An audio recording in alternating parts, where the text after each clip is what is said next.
देव बरो दीस दिवं तुमकां.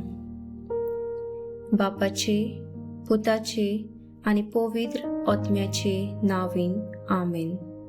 मातेवाचो 22:11-25-33.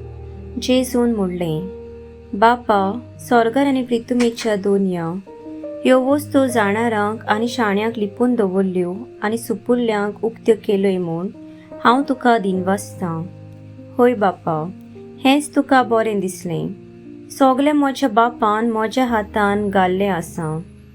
आनी पुताक कोणूच वळखना बोगोर एकलोच बाप, तशेंच बापाक कोणूच वळखना बोगोर एकलोच पूत, आनी ज्या मनशाक पूत आपले खोशेन बाप दाखयत तोच.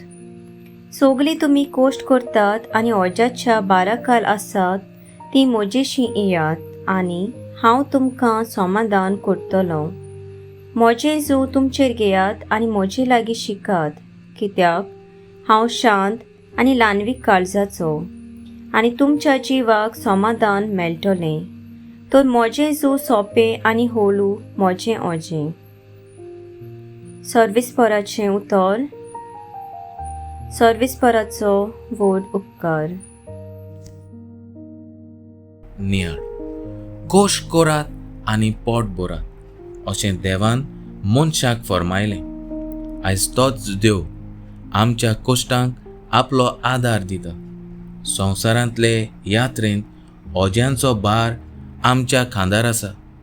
जेजू मनशांची ओजीं आपणाचेर घेवन तांचें जिवीत समाधान कोत्ता आनी देवाचो मोग आनी ताची काकळूत मनशाक उगडापी कोत्ता. ह्या मोगाळ देवाचेर विस्वास दवरुया आनी आमच्या जिविताचो माज करुया. आमेन.